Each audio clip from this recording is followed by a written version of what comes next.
नमस्कार साथियों, आप भी क्लास 10 के छात्र हैं और 2026 में आपका मैट्रिक परीक्षा का एग्जाम होने वाला है। तो आज हम लोग केमिस्ट्री का 20 वैसे प्रश्न लेकर आए हैं जो कि आपके 2026 एग्जाम में 100% आने की संभावना अधिक है। तो अगर आप लोग इस वीडियो को लास्ट तक देख लेते हैं, यानी 20 क्वेश्चन को आप लोग याद कर लेते हैं, तो इस 20 क्वेश्चन में से लगभग 10 से 15 ऐसे क्वेश्चन हैं जो कि 100% यहाँ से प्रश्न पूछे जाएंगे। तो चलिए क्लास को स्टार्ट करते हैं। आप लोग सारे क्वेश्चन को जरूर याद कर लीजिएगा। पहला क्वेश्चन देखिए और आंसर लगाइए। पहला क्वेश्चन कह रहा है कि लोहा को जिंक से लेपित करने की क्रिया को क्या कहते हैं। यानी जो लोहा होता है उस पर जो जिंक लगाते हैं हम लोग, उसको यानी जिंक का लेपन करते हैं, तो उस क्रिया को क्या कहते हैं। संक्षारण कहते हैं कि गैल्वेनीकरण कहते हैं कि पानी चढ़ाना कहते हैं कि विद्युत अपघटन कहते हैं। याद रखेंगे, लोहे पर जिंक का लेपित करना जो होता है गैल्वेनीकरण कहलाता है। यानी ऑप्शन बी आपको याद कर लेना है और ये 100% इंपॉर्टेंट क्वेश्चन है जो कि आपके एग्जाम में रहने वाला है। और देखिए बाबू, जो बच्चे इस 20 क्वेश्चन को याद कर लेंगे समझिए वो फेल होने से बच जाएंगे, और जो टॉपर बनने की सपना देखें बाबू, वो टॉपर बनने की भी सपना जरूर पूरा होगा। ध्यान रखेंगे। दूसरा का आंसर लगाइए कि सिल्वर क्लोराइड का रंग कैसा होता है। यानी सिल्वर क्लोराइड का जो रंग होता है ना बाबू, कैसा होता है, तो श्वेत होता है, यानी व्हाइट होता है। ऑप्शन ए आपका बिल्कुल सही हो जाएगा, इसको याद कर लेंगे। नेक्स्ट क्वेश्चन देखते हैं। तीसरा क्वेश्चन करें कि जस्ता तथा तनु हाइड्रोक्लोरिक अम्ल की अभिक्रिया के फलस्वरूप निम्न में से कौन सा गैस बनता है। याद रख लेंगे कौन सा गैस बनता है, तो H2 यानी हाइड्रोजन गैस बनता है। कौन सा गैस बनता है, हाइड्रोजन गैस बनता है, यानी H2 गैस बनता है। इसको एकदम याद कर लेंगे। अगले क्वेश्चन की ओर चलते हैं। चौथा प्रश्न कह रहा है कि निम्नलिखित में कौन एक दहन अभिक्रिया है। दहन अभिक्रिया मतलब उसको जलाने पर हम लोग को ऊष्मा मिलता है। तो कह रहा है कि जल का उबलना, कि मोम का पिघलना, कि पेट्रोल का जलना, कि इनमें से कोई नहीं। देखिए दहन अभिक्रिया पूछा है तो पेट्रोल का जलना, पेट्रोल का जलना हो जाएगा। ऑप्शन सी आपका बिल्कुल सही हो जाएगा, इसको याद कर लेंगे। टोटल बाबू 20 क्वेश्चन है जो कि एकदम आपको रट जाना है। चलिए पांचवा कैंसर लगाइए कि साग सब्जियों का विघटित होकर कंपोस्ट बनाना किस अभिक्रिया का उदाहरण है। तो यह क्वेश्चन हम आपको कई बार बता चुके हैं। जब साग सब्जी का विघटित होकर कंपोस्ट बनता है तो उष्मा छेपी होती है, यानी उसमें से उष्मा निकलती है। याद रख लेंगे। ऑप्शन बी आपका सही हो जाएगा। और अगर आप लोग चैनल पर नए हैं, अभी तक चैनल को सब्सक्राइब नहीं किए बाबू, तो जरूर कर लेंगे। और अभी तक वीडियो को लाइक नहीं किए तो लाइक भी कर लेंगे, क्योंकि मात्र 2 महीने से भी कम समय बचा हुआ है। इसलिए चैनल को जरूर सब्सक्राइब करें ताकि एग्जाम से जितने भी आपको ऑब्जेक्टिव क्वेश्चन हो, चाहे इंपोर्टेंट सब्जेक्टिव क्वेश्चन हो, सब आपको धीरे धीरे मिल जाएगा।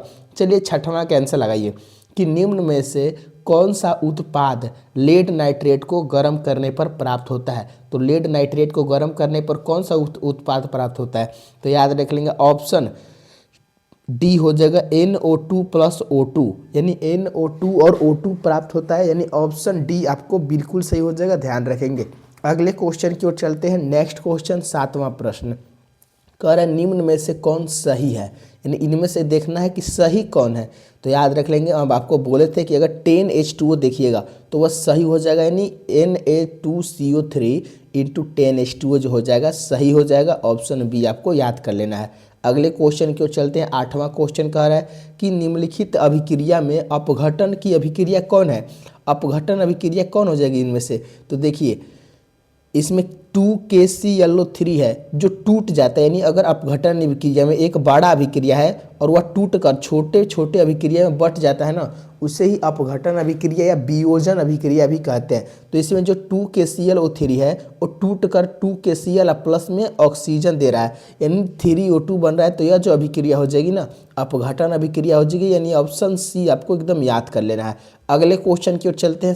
9 क्वेश्चन कह रहा है कि FeO3 प्लस 2 एल्युमिनियम जो बनाता है Al2O3 प्लस 2 Fe, यानी इसमें जो ऑक्सीजन का होना है, ऑक्सीजन जो Fe के साथ है वह एल्युमिनियम के साथ आ जा रहा है। तो इसमें क्या हो रहा है, तो इसमें विस्थापन हो रहा है। तो कह रहा है संयोजन अभिक्रिया है कि द्वितीय विस्थापन है, तो इसमें 2 बार विस्थापन नहीं हो रहा है, इसमें सिर्फ क्या हो रहा है, तो इसमें सिर्फ विस्थापन अभिक्रिया हो रही है।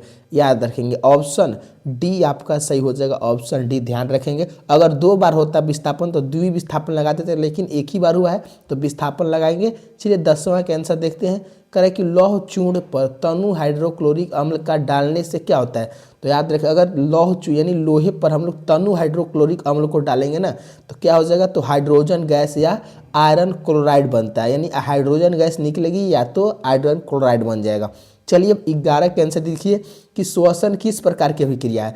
तो श्वसन जो होती है ना, आपको हम बता चुके हैं, यह श्वसन अभिक्रिया कैसी है, तो उपचयन अभिक्रिया है। कैसी है, तो श्वसन उपचयन अभिक्रिया, एकदम इसको याद कर लेना है। सब इंपॉर्टेंट क्वेश्चन है जो कि आपके एग्जाम में लड़ने की संभावना है। और देखिए चैनल को जरूर सब्सक्राइब कर लेंगे। और देखिए वीडियो आप लोग लाइक नहीं कर पाते बाबू, लाइक कर लेंगे। तो बताइए कि कॉपर ऑक्साइड यानी CuO+H2 जो बनाता है Cu+H2O, तो किस प्रकार की अभिक्रिया है, यहाँ पर ध्यान रखेंगे। जो ऑक्सीजन है ना वो हाइड्रोजन के से मिलकर जल बना रहा है, तो यानी ऑक्सीजन का विस्थापन हो रहा है। तो इसमें कौन सा अभिक्रिया हो जाएगा, चाहे ऑक्सीजन जो है निकल रही है, तो अगर ऑक्सीजन निकल रही है ना तो इसमें अपचयन होता है। अगर ऑक्सीजन निकल जाती है तो अपचयन होता है, अगर ऑक्सीजन जुड़ जाती है तो उपचयन होता है। तो इसमें ऑक्सीजन है निकल रही है, तो ऑप्शन बी आपको याद कर लेंगे, अपचयन हो जाएगा, ध्यान रखेंगे।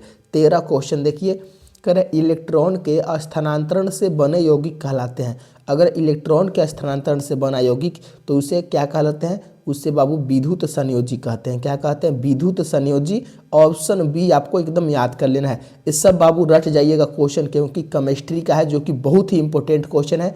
बहुत सारे बच्चे इसे याद नहीं करते हैं, ध्यान रखेंगे। 14 का आंसर दीजिए कि नीचे दी गई अभिक्रिया में कौन सा कथन सही है, यानी 2 कॉपर प्लस ऑक्सीजन जो बनाता है 2 CuO, यानी दो छोटे छोटे पदार्थ मिलकर एक बड़े पदार्थ का अभिक्रिया करते हैं, यानी बनाते हैं, निर्माण करते हैं।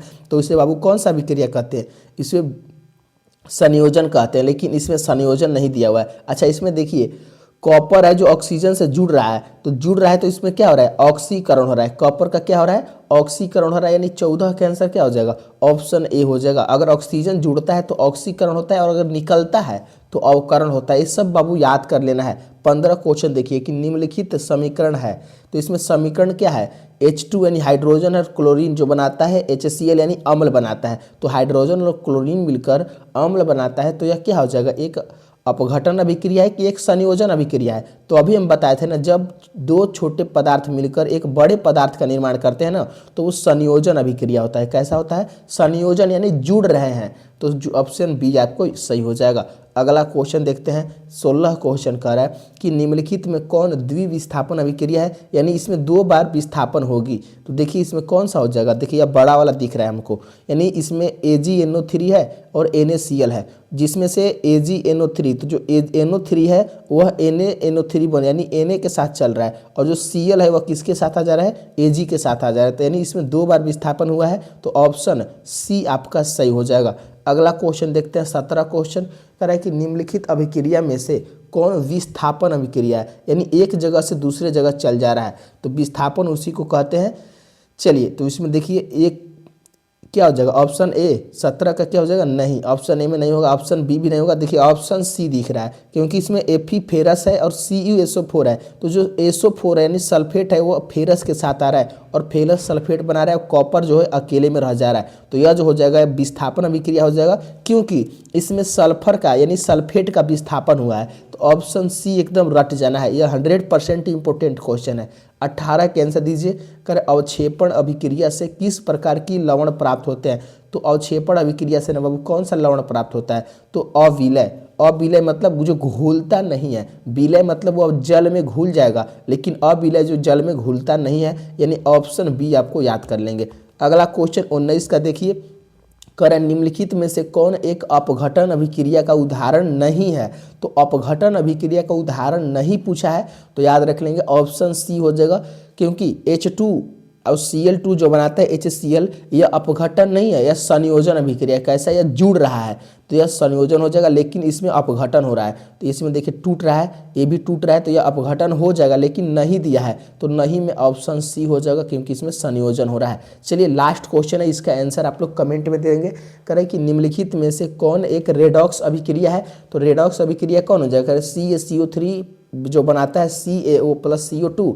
नहीं बाबू, देखिए इसमें ऑप्शन सी होगा, क्योंकि देखिए इसमें रेडॉक्स अभिक्रिया कैसे है, तो CaO जो ऑक्सीजन है वह H2 के साथ चला जा रहा है, यानी हाइड्रोजन के साथ, और जो Cl है यानी जो HCl Cl के साथ है वो कैल्शियम के साथ आ जा रहा है, तो यानी इसमें रेडॉक्स अभिक्रिया हो रहा है, यानी अवकरण और ऑक्सीकरण दोनों हो रहा है, यानी ऑप्शन सी आपका सही हो जाएगा, ध्यान रखेंगे। तो फाइनली 20 क्वेश्चन कर लिए हैं, ध्यान रखें 20 क्वेश्चन में कितना सही बनाए आप लोग कमेंट में जरूर लिखेंगे, और अभी तक वीडियो को लाइक नहीं किए तो आप लोग लाइक और चैनल को जरूर सब्सक्राइब कर लेंगे, ताकि जो 2026 में आपके जो भी क्वेश्चन आने वाला रहेगा प्रैक्टिस उसको हम भरपूर करवा देंगे बाबू, एक भी क्वेश्चन नहीं छूटेगा, ध्यान रखेंगे। तो मिलते हैं नेक्स्ट क्लास में, वीडियो को लाइक और अपने दोस्तों को शेयर जरूर करिएगा। धन्यवाद दोस्तों।